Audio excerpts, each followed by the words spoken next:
right, so let's go ahead and look at how we can apply this concept of roles to the Livingston use case that we've been working with here. Okay, so we know that Maria, one of the characters that we've talked about, one of the personas, if you will, needs to have the ability to actually do some copywriting on the platform. Okay, so this is just a very basic and easy use case for needing to actually give her a role.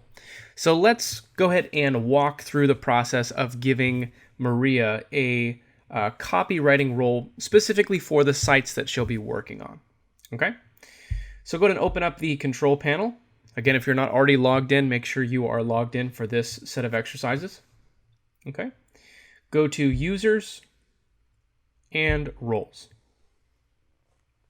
Okay, again, like I mentioned, we have the three different scopes here, the three different types of roles. So go ahead and click on site roles. Okay, now let's think about this a little bit.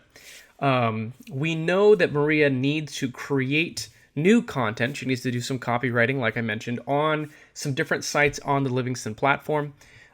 So in this case, again, we don't need to go into a ton of detail here, but in this case, it's going to make the most sense for us to do a site role. That way, what we can do is we can give her the ability to do her copywriting on designated sites on the platform. Okay. Remember, a regular role would be for everything, and organization roles would be for the organization or a site associated with the organization. We could theoretically do that as well, but in this case, it's going to be much easier if we just do it with a site role. Okay. All right, so go ahead and click on the Add button here. This will be adding a site role. All right, and for the title, we're going to go ahead and type in site copywriter. Okay. All right, we can add a description here, something like site copywriters create content for sites within the Livingston platform, something like that. Okay. It's always good to have a description in general for any of the new resources that you add, just again, so as things change within your organization, it's very clear exactly what this resource is intended for. Okay. So what we need to do is we need to basically set up the new role, and then we need to go ahead and define the permissions for this role. Okay. So you'll see that there is an option here at the top. It says define permissions. Okay. Right now, we can't click this because we need to actually save to create the resource first, and then we can go ahead and define the permissions from there. Okay, so go ahead and click Save at the bottom.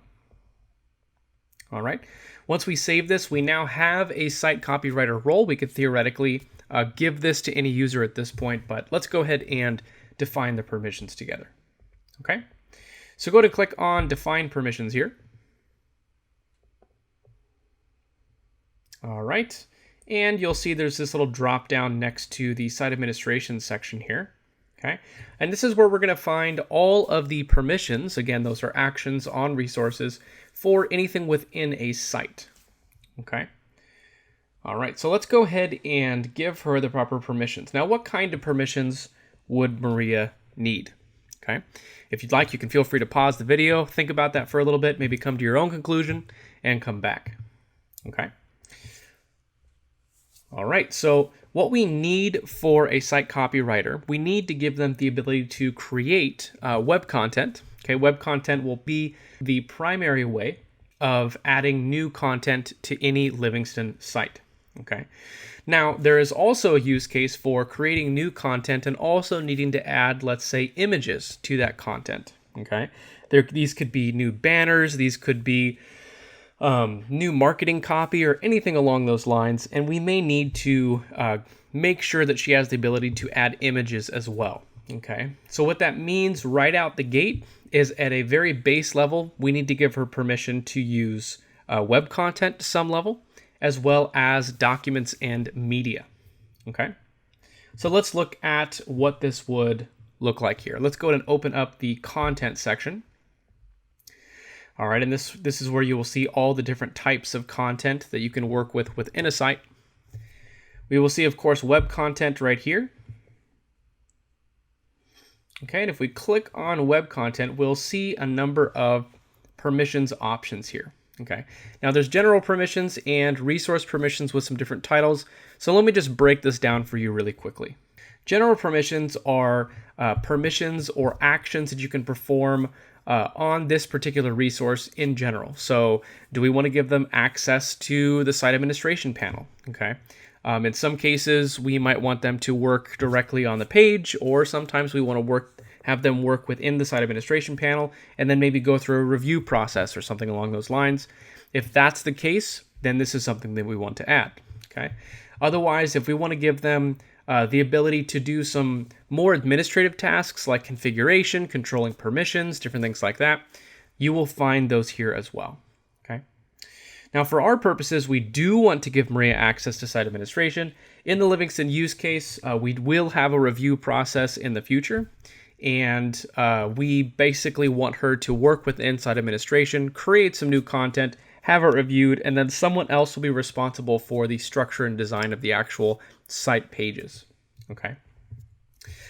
All right, so let's go ahead and do that, and let's make sure to click View here as well. All right. Now, in general, you can assume the view permission if it's something that you can see on any normal public page. Okay, and we'll talk about this a little bit more later. But basically, if I can go to a Liferay site and I can see something, I can assume the view permission. All right. Now, site administration is not normally something that I can see.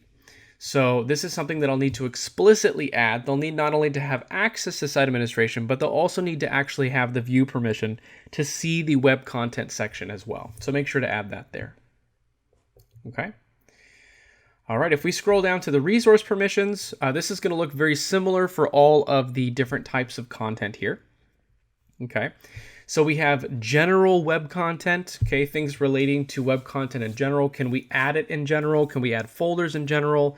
Can we add templates, etc., etc.?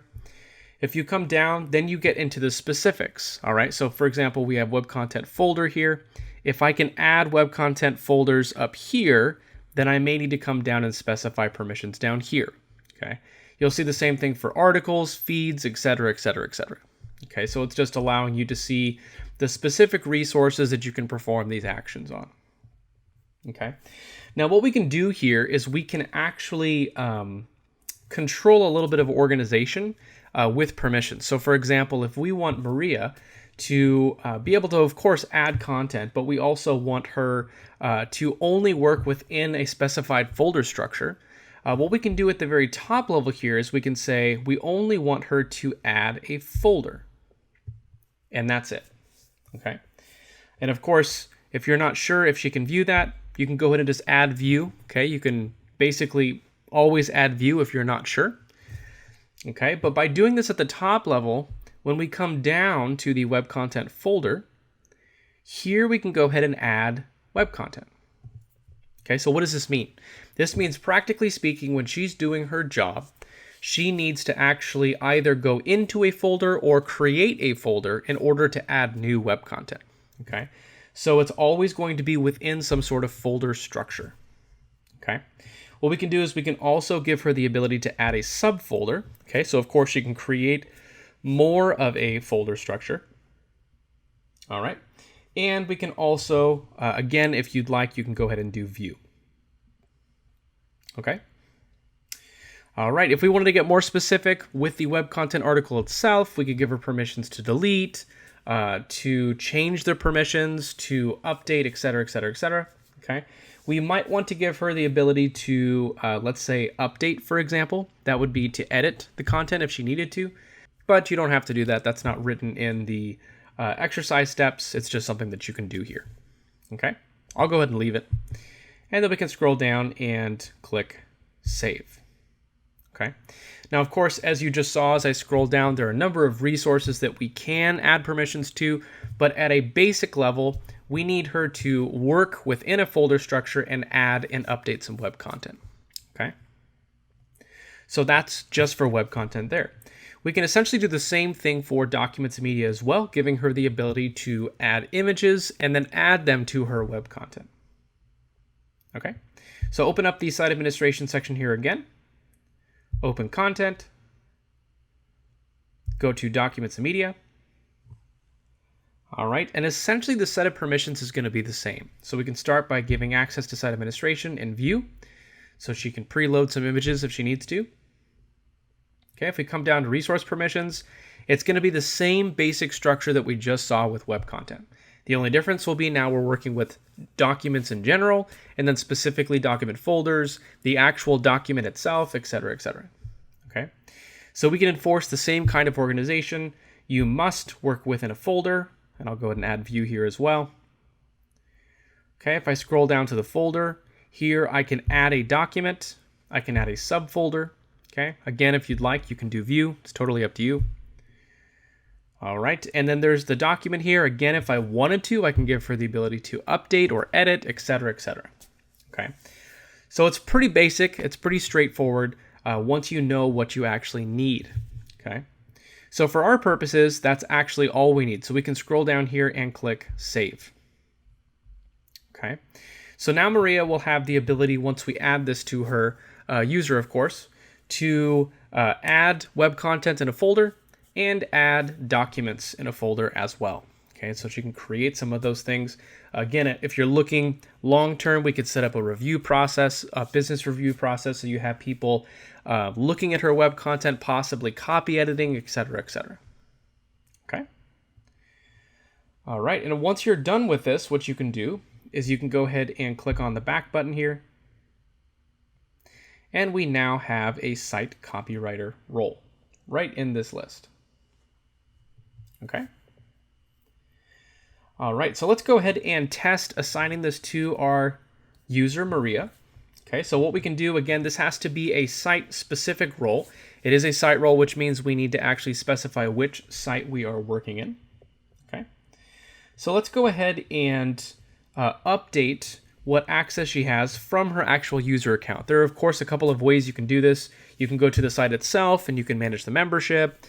You can go to the user itself, and the same thing is true of organizations. You can go to the organization or to the user.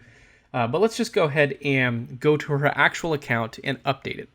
Okay, so click on Users and Organizations in the control panel here. Okay, again, it's going to be under Users. And let's just go ahead and search for her name. Okay.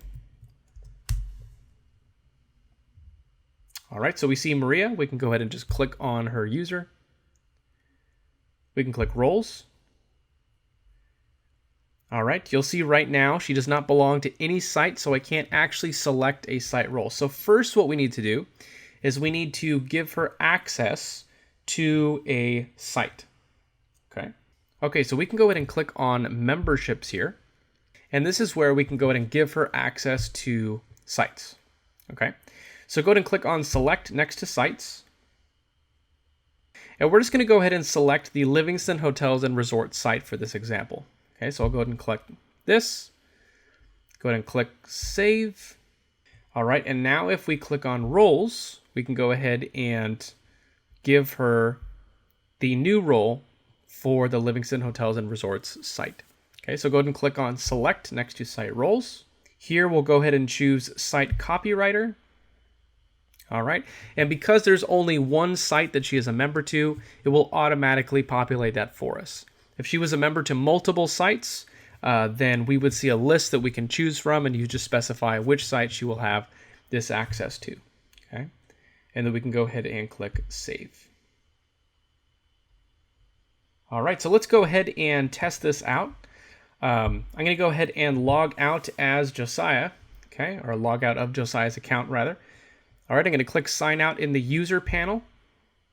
All right, and I'm going to click on Sign In here and log in as Maria. So it's going to be maria.flores@livingston.com.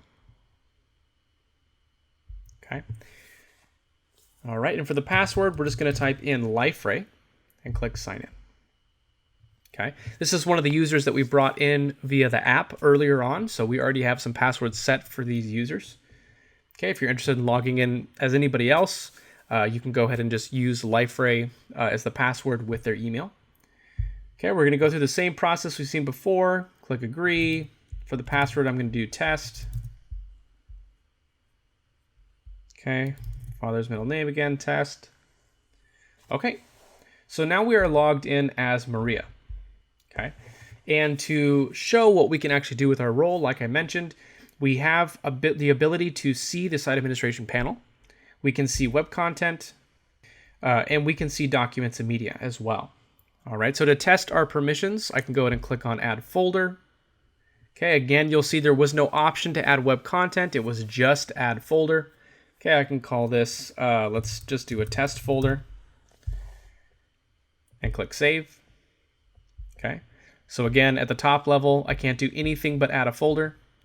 But if I go into my folder, you'll see I have the ability to add basic web content and a subfolder. Okay, so this will also be true for documents and media as well. Okay. All right, so here I would encourage you to pause, and just like we've done in the previous sections, if there are any roles that you guys can think of for your own use case, I would encourage you to maybe create some new roles. Create a regular role, a site role, an organization role, and you can either play around with some of the users that we already have on the platform, or you can add some new users and test out some of those roles just to get a feel for roles that will actually fit your use case. Okay? All right, so go ahead. I would encourage you to do that. Otherwise, we'll see you in the next section.